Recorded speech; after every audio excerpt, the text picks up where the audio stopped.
Hey everyone, I'm Adam Harriton from LearnYourLand.com, and I'm here today to discuss one of my favorite medicinal mushrooms, and that is Ganoderma tsuge, or the Reishi mushroom. Now some people pronounce it Reishi, some pronounce it Reishi. I was always taught Reishi, so that's what I'm going to say for the rest of this video. And Ganoderma tsuge, its Latin name, comes from Tsuga canadensis, or the eastern hemlock tree. And if you look all around me, I am primarily in an eastern hemlock forest right now. There are some birch trees, some beech trees as well, but primarily eastern hemlock, and Tsuga canadensis is the substrate on which this mushroom grows. So right now it's June in Pennsylvania. It's the perfect time to get out and look for this mushroom. Sometimes you'll even find this in October and November, buried under the snow sometimes, and I've even found a fresh fruiting body in December. So it tends to have a second fruiting cycle, usually in the fall, sometimes into early winter here in the northeastern United States. But now's the perfect time to look for it, and what you're going to look for, this is a dried one right now, but when it's fresh, when it's younger, it'll be yellow into orange, into a fiery red. And as this mushroom matures, it turns into a maroon, dark red color. And I like to harvest this as it gets a little bit older. That way it has a chance to grow, to produce spores, and to drop these spores so that it increases the likelihood that this mushroom will be able to reproduce successfully in the next generation. I love this medicinal mushroom because it's got so many great benefits for health, and this is a very well-researched medicinal mushroom. There are lots of studies on this, primarily with immune system support, so we see that like most medicinal mushrooms, this mushroom Ganoderma tsuge has immunomodulatory properties. Now what does that mean? Well, immunomodulation is essentially regulating the immune system, meaning it can stimulate the immune system or it can bring it back down depending on the circumstances. So we might need to stimulate our immune systems when our immune systems are not working so well. We might need to bring it back down in cases of autoimmune conditions, maybe like allergies. And this mushroom is good for that, and it prevents the immune system from going out of whack in any one direction too far.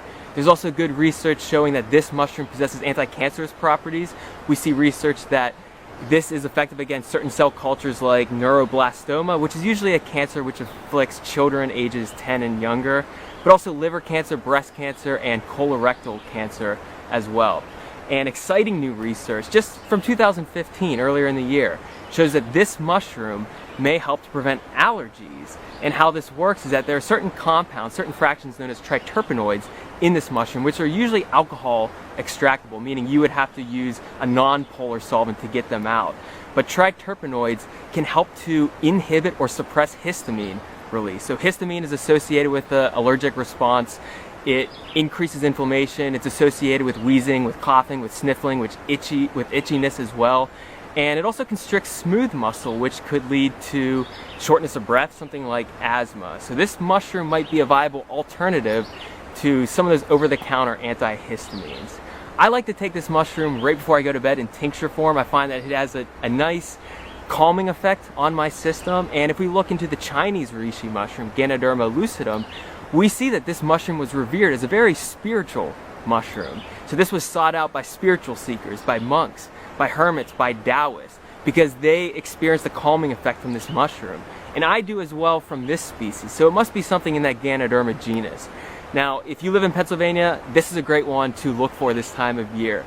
If you don't live in the northeastern United States, or Ganoderma tsuge doesn't grow where you live, you can always find other medicinal mushrooms out there. And in fact, there's Ganoderma curtisii, which is another reishi mushroom, usually a little smaller than this, I find, and it has hues of yellow and purples in it. There's also Ganoderma applanatum, which is a pretty ubiquitous medicinal mushroom around here.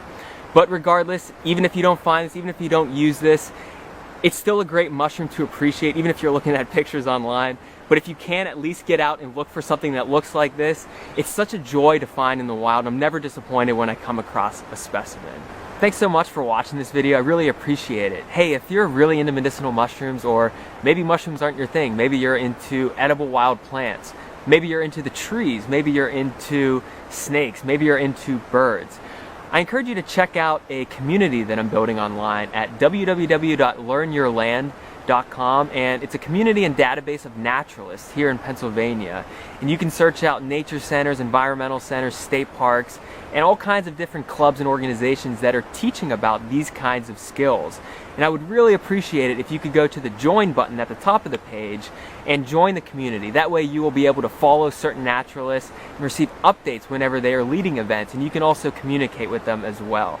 But I really appreciate if you check it out and join the community. It would mean a lot to me. Thanks again for watching this video. I really hope you get a chance to get out there and harvest some of those medicinal mushrooms. See you next time.